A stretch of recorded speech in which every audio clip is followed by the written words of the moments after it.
खबर है बलौदाबाजार जिले का, जहां पर कुम्हारखान में बाढ़ में फंसे 500 से 600 लोगों को जिला होमगार्ड, नगर सैनिक व भाटापारा ग्रामीण थाना के स्टाफ के संयुक्त टीम द्वारा रेस्क्यू किया गया।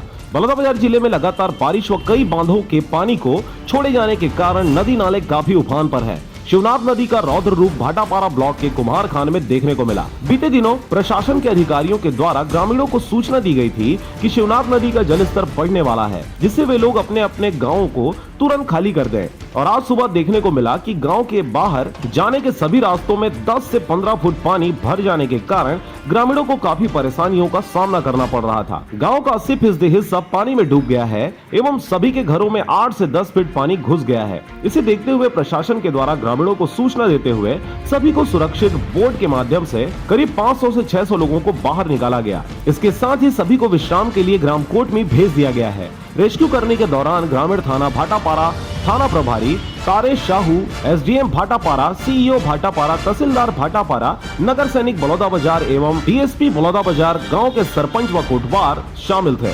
लगभग हमें सूचना मिली सवेरे कि यहाँ पे करीब 500-600 लोग ग्रामीण फंसे हुए हैं कुम्हारखान में। उसके बाद हमारी टीम नगर सेना की आई और लगभग 498 लोगों को हमने सुरक्षित रेस्क्यू करके 5-6 घंटे के अथक परिश्रम से उनको सुरक्षित स्थान पे पहुंचा दिया है। भाटापारा से कैमरामैन कमलेश महिलांगे के साथ डीपी रात्रे की रिपोर्ट, आरजे रमझाझर।